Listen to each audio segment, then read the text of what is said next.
Hello बच्चों, कैसे हैं आप लोग। आज आप लोगों के लिए जो टॉपिक लेके आया हूं ना मैं, वो पता है क्या, वो है श्वसन, रेस्पिरेशन। ठीक है। बहुत सारे बच्चों के दिमाग में एक ख्याल आ रहा होगा कि रेस्पिरेशन कह रहे हैं ना तो सांस लेना और सांस को छोड़ना रेस्पिरेशन होगा, लेकिन ऐसा नहीं होता। पता है थोड़ा सा इससे जुड़ाव है, तो थोड़ी सी चीज है सांस लेने से संबंधित, लेकिन सांस लेना और छोड़ना क्या कहलाता है, वो कहलाता है ब्रीथिंग, यानी कि श्वासोच्छ्वास कहलाता है। लेकिन श्वसन हमारी कोशिकाओं में होने वाली क्रिया है, जिसके बारे में आज लोग आप पढ़ेंगे। थोड़ी सी बात मैं बता दूं। श्वसन अलग से एक ऑक्सीकरण अभिक्रिया होती है। ये देखिए, मैं थोड़ा सा मैं बता दूं, जो हमारा शरीर है किससे मिलकर बना है, कोशिकाओं से मिलकर बना है। ठीक है। तो कोशिकाओं के अंदर ये जो पदार्थ है, ये क्या कहलाता है, कोशिका द्रव्य कहलाता है। पता है ना आपको, कोशिका द्रव्य कहलाता है। और इसके अंदर इस तरह की जो संरचनाएं बनवाई हैं कोशिका के अंदर, ये कहलाती है माइटोकॉन्ड्रिया। ठीक है। ये आप लोगों को पता होगा। ये एक वैसी जानकारी देने के लिए बता रहा हूं, लेकिन लिखना क्या है और कैसे करना है वो अलग बात है। ठीक है, अलग मैटर है, वो आपका सवाल अभी हो जाएगा। तो हमारा शरीर किससे मिलकर बना है, कोशिकाओं से मिलकर बना है। तो प्रत्येक कोशिका के अंदर हमारी श्वसन क्रिया कंप्लीट होती है, यानी रेस्पिरेशन। ये जो रेस्पिरेशन है, जिसको हम श्वसन कहते हैं, ये प्रक्रिया कंप्लीट होती है। ठीक है बच्चों। इसमें क्या होता है, देखिए, इसके कोशिका द्रव्य में तो श्वसन की प्रक्रिया 2 चरणों में पूर्ण होती है, जिसको कहते हैं ग्लाइकोलाइसिस। तो ग्लाइकोलाइसिस तो इसके अंदर होती है। ठीक है, इसके अंदर ग्लाइकोलाइसिस होती है श्वसन प्रक्रिया में। और माइटोकॉन्ड्रिया के अंदर, ठीक है, क्रेब्स चक्र पाया जाता है। क्रेब्स साइकिल यानी कि क्रेब्स चक्र पाया जाता है। तो ये 2 प्रोसेस होती हैं, ठीक, श्वसन की, एक ग्लाइकोलाइसिस और दूसरी क्रेब्स चक्र। तो ग्लाइकोलाइसिस पाई जाती है कोशिका के कोशिका द्रव्य में, और जबकि क्रेब्स चक्र पाया जाता है माइटोकॉन्ड्रिया में। ओके, अब देख लेते हैं नेक्स्ट है।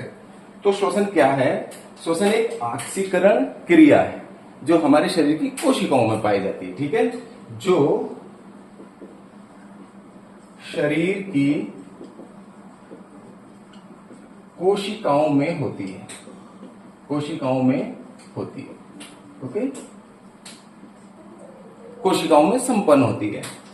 इसमें क्या होता है, ये एक ऑक्सीकरण अभिक्रिया है। श्वसन कैसी अभिक्रिया है, एक ऑक्सीकरण अभिक्रिया है, जिसके फलस्वरूप ग्लूकोज के ऑक्सीकरण से, ग्लूकोज के ऑक्सीकरण से, ठीक है, कार्बन डाइऑक्साइड यानी कि CO2, जल है ना, कार्बन डाइऑक्साइड है CO2, जल H2O एवं ATP के रूप में ऊर्जा बनती है। ATP के रूप में ऊर्जा बनती है। ये क्रिया क्या कहलाती है, श्वसन कहलाती है। और ये, ठीक है, 2 भागों में होती है। मैंने बता दिया 2 चरणों में पूर्ण होती है, और यह क्रिया 2 चरणों में संपन्न होती है, पूर्ण होती है।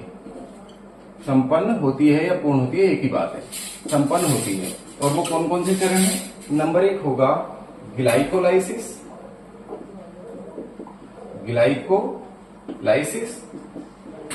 और दूसरा होगा क्रेब्स चक्र।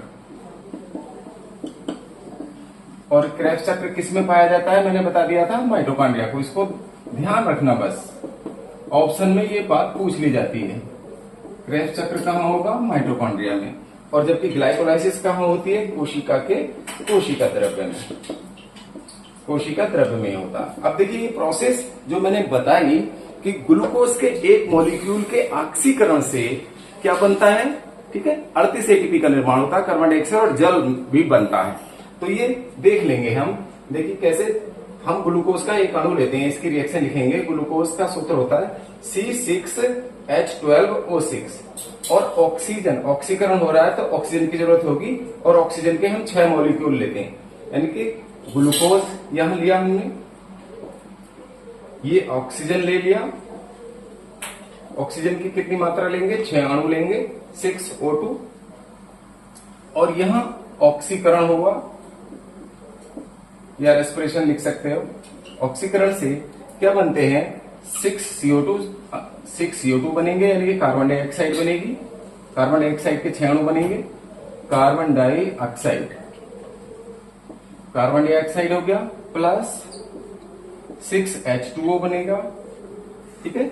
जल के अणु बनेंगे, यहां देखेंगे जल लिख दिया, प्लस 38 ATP बनेंगे, 38 ATP, या किलो कैलोरी में अगर हम इसको लिखना चाहें तो 686 किलो कैलोरी ऊर्जा, ठीक है। एटीपी के रूप में ही पौधों में और जंतुओं के कोशिकाओं में जो ऊर्जा संचित रहती है वो एटीपी के रूप में संचित रहती है। तो देखो ये तो हुआ श्वसन क्रिया, ठीक है, जिसमें ग्लूकोज के एक अणु ने ऑक्सीकरण किया, ऑक्सीजन के साथ मिलकर ऑक्सीकरण क्रिया हुई, कार्बन डाइऑक्साइड बनी, जल बना और 38 एटीपी ऊर्जा बन गई, ठीक है। ये हमारी ऊर्जा बन जाती है। इसको अगर एटीपी को कहें तो 686 किलो कैलोरी ऊर्जा बन जाती है। अब हम बात करें कि श्वसन होता कितने प्रकार का है, तो श्वसन 2 प्रकार का होता है, ऑक्सी श्वसन और दूसरा होता है अनऑक्सी श्वसन।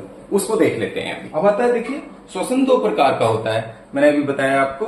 तो ऑक्सी श्वसन होता है और दूसरा होता है अनऑक्सी श्वसन। ऑक्सी श्वसन में क्या होता है, ये एरोबिक रेस्पिरेशन कहते हैं। ये ऑक्सीजन की उपस्थिति में होता है, इसके लिए ऑक्सीजन की जरूरत होगी, इसीलिए इसको ऑक्सी श्वसन कहते हैं। ये उच्च वर्ग के जीवधारियों में पाया जाएगा, ठीक है। और इसमें ग्लूकोज से, इस प्रक्रिया में क्या होगा, ग्लूकोज के ऑक्सीकरण से कार्बन डाइऑक्साइड और जल बनते हैं, ठीक है। कार्बन डाइऑक्साइड और जल बनते हैं पूरी तरह से। और इसमें जो ऊर्जा बनती है, अत्यधिक ऊर्जा बनती है। ग्लूकोज के एक मॉलिक्यूल से कितनी ऊर्जा बनती है, 38 एटीपी बनते हैं। एडिनोसिन ट्राइफॉस्फेट इसका नाम होता है। पौधों में और जंतुओं में एटीपी के रूप में ही ऊर्जा संचित होती है, ठीक है। और इसको 38 एटीपी को 686 किलो कैलोरी ऊर्जा भी कह सकते हैं, ठीक है। 38 एटीपी के बराबर कितना होता है, 686 किलो कैलोरी ऊर्जा बनती है। और ये कोशिका द्रव्य में, ये श्वसन ऑक्सी श्वसन कोशिका द्रव्य में और माइटोकॉन्ड्रिया में पाया जाता है, ठीक है। अब हम अगर देखें अनऑक्सी श्वसन, तो अनऑक्सी श्वसन यहां देखिए पहला ऑक्सीजन की उपस्थिति में होता है। तो अनऑक्सी श्वसन क्या होगा, ऑक्सीजन की अब्सेंस में होगा, यानी कि अनुपस्थिति में। ऑक्सीजन की जरूरत इसके लिए नहीं होगी, ये ऑक्सीजन की अनुपस्थिति में होता है, ठीक है। इसको लिख दिया आपने।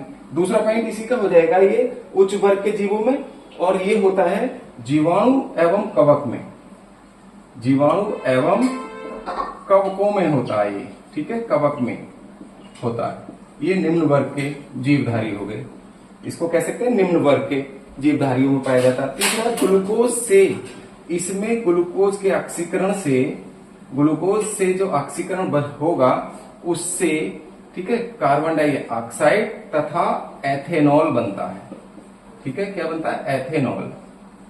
और एथेनॉल बनेगा या लैक्टिक एसिड बनेगा, या लैक्टिक एसिड, इन दोनों में से एक चीज बनेगी, लैक्टिक अम्ल, ठीक है।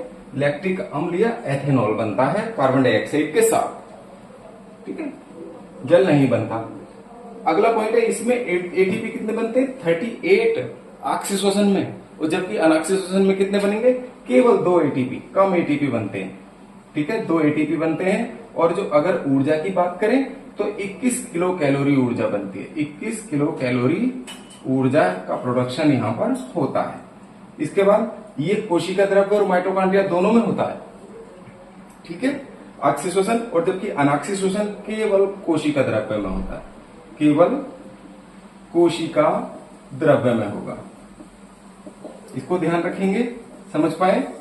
तो अब तो एक बात आज ये समझ में आई होगी कि जो श्वसन है बच्चों, वो क्या है, श्वसन एक ऑक्सीकरण अभिक्रिया है, जैव रासायनिक अभिक्रिया है जो हमारी कोशिकाओं में संपन्न होती है, ठीक है। ऑक्सीजन की जरूरत होती तो है, लेकिन सांस लेना और छोड़ना केवल, ठीक है, श्वसन नहीं है, वो ब्रीथिंग है। इसको ध्यान रखा होगा आपने और समझ भी पाए होंगे अच्छे से।